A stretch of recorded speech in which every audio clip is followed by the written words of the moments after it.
శక్తితో చెయ్యాలి, చిత్తముతో చెయ్యాలి, దర్శన నెరవేరాలి.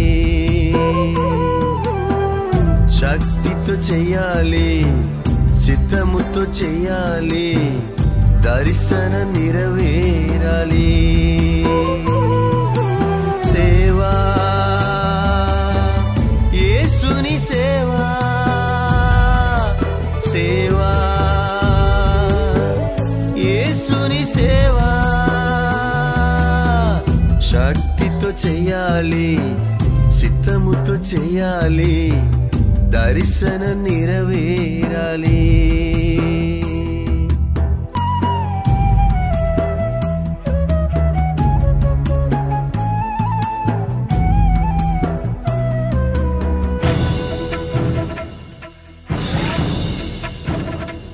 క్రీస్తునందు ప్రియమైన మీ అందరికీ మరలా రానే ఉన్న యేసుక్రీస్తు నామములో వందనాలు తెలియపరుచుకుంటున్నాను. మీరందరూ ఆశీర్వాదంగా క్షేమంగా ఉండాలని నమ్ముతున్నాను.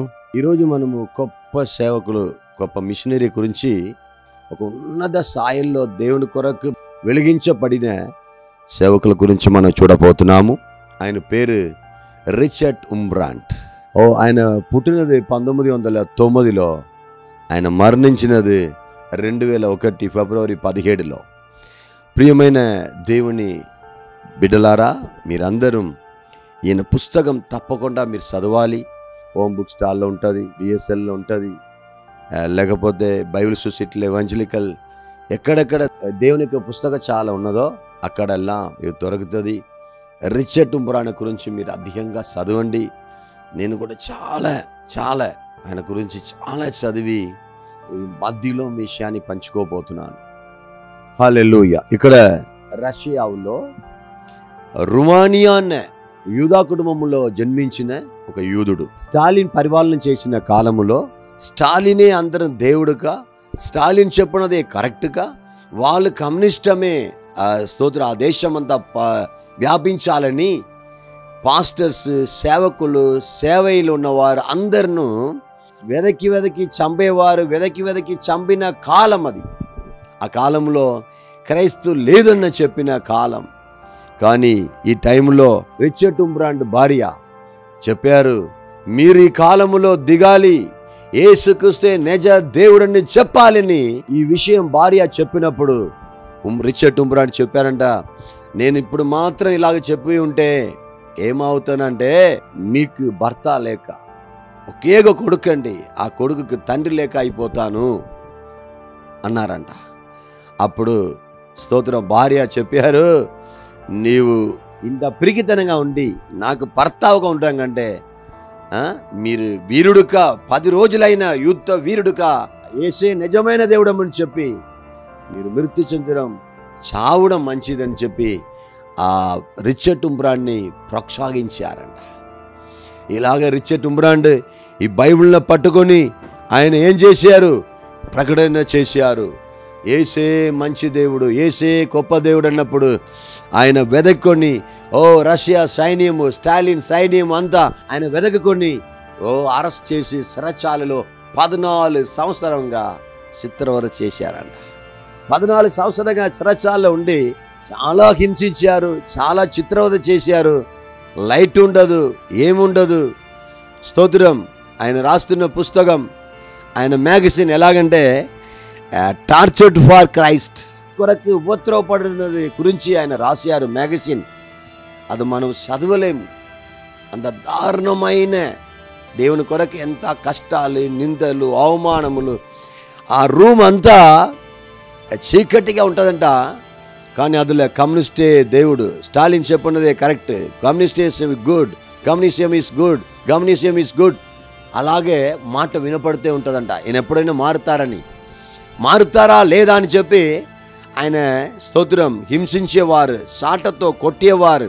అప్పుడు కూడా యేసే దేవుడు అని చెప్పేవారంట.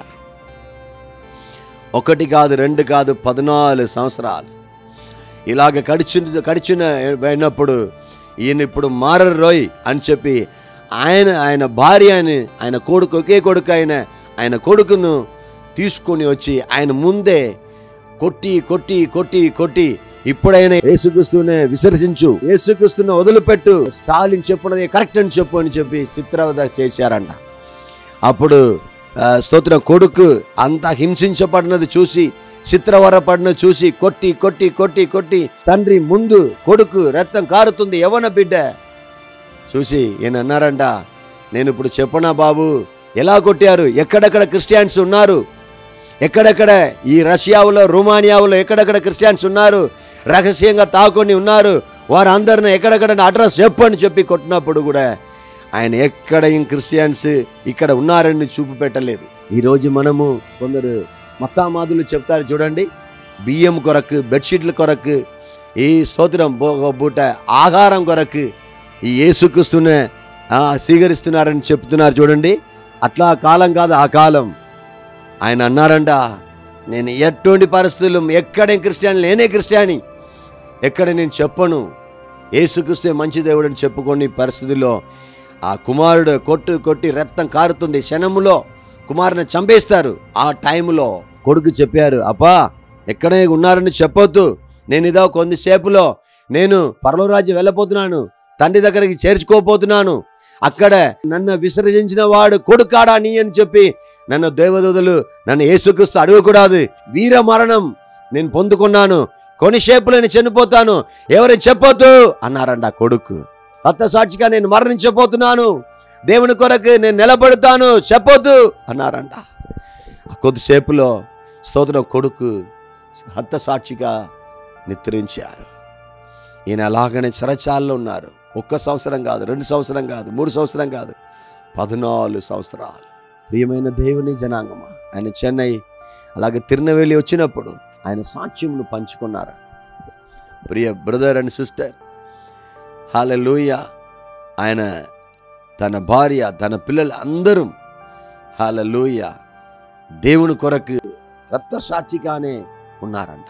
ఇప్పుడు వాళ్ళు ఎవరు లేరు, కానీ 2001 ఏప్రిల్ 17లో మరణించారు. ప్రియ బ్రదర్ అండ్ సిస్టర్, ఆ రోజు ఆయన 14 సంవత్సరాల చిత్రవద పొంది తర్వాత ఆయన భార్య చెరచాలలో, ఆయన కొడుకు చనిపోయారు. ఆయన కొడుకు పాతి పెట్టడానికి కూడా ఈయన వెళ్ళలేదు. దేవుని కొరకు సహించిన, దేవుని కొరకు ప్రయాసపడిన ఆ భక్తుని గురించి మనం ఈరోజు తెలుసుకుంటున్నాం. ఈరోజు చిన్న శ్రమలు అంటే దేవుని సనుకుంటున్నాము, చిన్న ఉత్తరం అంటే దేవుని సనుకుంటున్నాము, చిన్న కష్టాలు, ఫీవరు, మరణాలు, రోగాలు, పల విధమైన రోగం వచ్చినప్పుడు తట్టుకోలేక దేవుడు నాకు ప్రార్థన ఆలకించలేదు, దేవుడే లేదని చెప్పి విసర్జిస్తున్నాము. కానీ ఆయన తన కొడుకును కొట్టి చంపారు సైనికులు. ఆయన ఏమీ దేవుడికి విశ్వసించలేదు. 14 సంవత్సరం కమ్యూనిస్ట్ గుడ్ అని వినపడితే ఉన్నది. ఆయనను యేసుక్రీస్తులో నిలకడగా నిలబడ్డారు బ్రదర్ అండ్ సిస్టర్. 14 సంవత్సరం తర్వాత ఆయన బయటకు వచ్చి 14 సంవత్సరాలు చెరచాలలో ఏమి ఆయన ప్రసంగం చేశారో అది దూతలందరూ విని, ఆయన 14 సంవత్సరం తర్వాత రొమానియా వచ్చినప్పుడు ఆయనకు అది గురించి బుక్కు రూపంలో రాయడానికి దూతలు చెప్తూనే ఉన్నారంట, ఆయన రాస్తూనే ఉన్నారంట. దూతలతో దేవుడితో నడిచిన ఒక అనుభవం. ఆ చెరచాలలో ఆహార లేక మలం ఆయన మలమును తినిపించారంట, ఆయన మూత్రమును తాగిపించారంట. ఆయన శరీరంలో 14 సంవత్సరం ఇక్కడ నాభిలో, బొట్ట దగ్గర నాభిలో డ్రిల్లింగ్ మిషన్తో పొడిచి వెనక్క వైపు ఆ డ్రిల్లింగ్ మిషన్ కొన వచ్చింది. ఎన్నోసార్లు హింసించారు. ఇక్కడ చెన్నైలో ఆయన వచ్చినప్పుడంట, ఇక్కడ టార్చ్ కొడితే వెనకాల వైపు లైట్ వెలుగుతుందంట. అట్లాంటి విజ్ఞాన రీతి ప్రకారం కూడా, మెడికల్ ప్రకారం కూడా చనిపోయిన పరిస్థితిలో ఉన్నప్పుడు కూడా ఆయన దేవుడు 91 సంవత్సరాలు బ్రతికింప చేశారు. ఎందుకంటే మన అందరికీ ఒక సాక్షిగా దేవుడు నిలబెట్టడానికి కొరకు. బ్రదర్ అండ్ సిస్టర్, మిమ్మల్ని కూడా దేవుడు ఈ ఉపద్రవ సమయంలో, ఈ వేదన సమయంలో మిమ్మల్ని కూడా దేవుడు, ఇదెల్లా ఉపద్రవమే కాదు, టార్చర్డ్ ఫార్ క్రైస్ట్. తర్వాత ఆయన విడిపించబడిన తర్వాత ఆయన అమెరికా దేశం వెళ్ళి వాయిస్ ఆఫ్ ద మటైర్ అనే ఒక ఒక సంస్థని స్థాపించారు. అది లోకమంతా స్తోత్రం, లోకమంతా ప్రసిద్ధమైంది.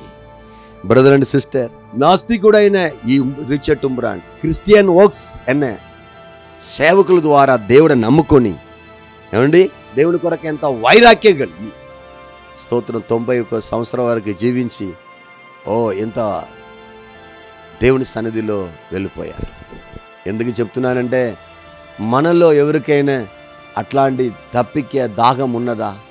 మీ కుమారుడు కలెక్టర్ అవ్వాలి, మీ కుమార్తె డాక్టర్ అవ్వాలి, ఇలాగే ఉండాలి, నా పడిన కష్టం వాళ్ళు పడకూడదనే క్రిస్టియన్స్ దేవుడు నమ్ముకున్న వారు చెప్తున్నారు. కానీ దేవుని కొరకు శ్రమ పడడమే మేలు అని ఎవరు ఇప్పుడు చెప్పుకోగలరు? స్తోత్రం. బ్రదర్ అండ్ సిస్టర్, మన జీవితం కూడా రిచర్డ్ ఉంబ్రాండ్ లాగే మారుతుందా? దేవుని కొరకు ఆతృత కలుగుతుందా? దేవుని కొరకు అలాగే జీవిస్తామా? దేవుని కొరకు అలాగే స్తోత్ర భక్తి వైరాగ్యంతో ఉంటామా? తన కొడుకు ఒకే కొడుకున కూడా స్తోత్ర కూలిపోయిన పరిస్థితిలో కూడా ఆయన దేవునే స్తోత్ర ఏం చేయలేదు, విసర్జించలేదు. 14 సంవత్సరం జైల్లో మలం తిన్ని బ్రతికారు, తన మూత్రం దాగి బ్రతికారు, డ్రిల్లింగ్ మిషన్తో శరీరం అంతా పొడిచారు. ఈ రోజులో మన చిన్న ఒత్తిడి వచ్చినప్పుడు మన వలన తట్టుకోలేకపోతున్నామే. నిజమైన క్రైస్తవులేనా అని ప్రశ్నించుకోవాలండి. ప్రియమైన దేవుని బిడ్డలారా, మనం మార్చబడతాం. స్తోత్రం, మర్రవలేని సేవకులు వీళ్ళని ఎలాగ మర్చిపోతాము? ఇంకా ఈయన గురించి చాలా ఉన్నది, రాపోతున్న దినములో నేను చెప్తాను. మంచి తండ్రి, మీకు వేలాది వేల స్తోత్రం. రిచర్డ్ ఉంబ్రాండ్ హల్లెలూయా పెద్ద ఒక సేవకుల గురించి మేము చూసామయ్యా. ఈరోజు రుషియా దేశమును దేవుని దేశముగా మార్చుతున్నందుకు స్తోత్రాలయ్యా. కృప లోపల భద్రపరచండి, కాపాడండి, రక్షించండి. ఇలాగే ఎవరెవరు మిషనరీగా లేవడానికి హల్లెలూయా సిద్ధంగా ఉన్నారో వారందరిని కుటుంబంలో ఒకరుగా లేపండి, బలపరచండి ప్రభువా. నీ నామమాత్రం మయపురానికి సహాయం చేయండి, గొప్ప మయపురానికి సహాయం చేయండి, అభిషేకముతో నింపండి. పరిశుద్ధాత్ముడా మీరు మాట్లాడండి, అవసరాలన్నీ తీర్చండి, బలపరచండి ప్రభువా. నీ మయపడపోతురానికి స్తోత్రం. ఇది వీక్షిస్తున్న ప్రతి ఒక్కరికి ఆత్మ దాగం, ఆత్మ దప్పికే, ఆత్మల కొరకు ఆతృత కలుగ చేయండి ప్రభువా. కృప లోపల భద్రపరచండి. ఇది చాలామంది వీక్షించడానికి, చూడడానికి, చేయడానికి, నడవడానికి ఉన్న కృప దయచేయండి. యేసయ్య నామములు అడిగి వేడుకొనుచున్నాము తండ్రి. ఆమేన్, ఆమేన్. దేవుడు మిమ్మల్ని ఆశీర్వదిస్తారు. ఇది మీకు నచ్చినట్లయితే చాలామందికి షేర్ చేయండి, చాలామందిని లేపండి. ఈ పరిచర్య నిమిత్తం ఆశీర్వదించబడి ఉన్నారని నేను నమ్ముతున్నాను. ఆమేన్.